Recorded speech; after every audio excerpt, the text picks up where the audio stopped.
तू आमचं जीवन आहे, तू आमचा आधार आहे, आमचं शरणस्थान आहे, आमचं तारण आहे, आमचा प्रकाश आहे, आमच्या जीवनाचं बळ आहे.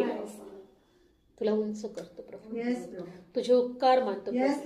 देवा, जे निराशात आहेत, जे त्रासात आहेत, आजारात आहेत, देवा त्यांचे हर एक बंधन तुटले जाऊ दे, हर एक श्राप तुटले जाऊ दे, त्यांच्या जीवनातली निराशा निघून जाऊ दे, आजच त्यांना मोकळीकता मिळू दे.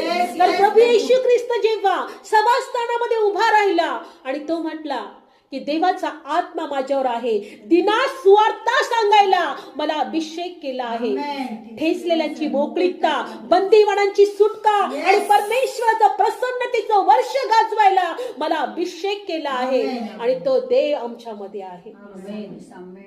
आज देवा ठेचलेले मोकळे केले जाऊ दे, बंदीवानांची सुटका झाली जाऊ दे. आज तुझ्या लेकरांना स्पर्श करतो, जे वचन ऐकत आहे, संदेश ऐकत आहे, प्रत्येक व्यक्ती प्रभू स्पर्श केला जाऊ दे, आशीर्वादित हो दे. हालेलुया.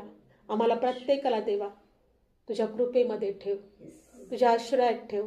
तू येईपर्यंत आम्हाला जागृत ठेव, तू येईपर्यंत तुझं गौरव आमच्याद्वारे होऊ दे.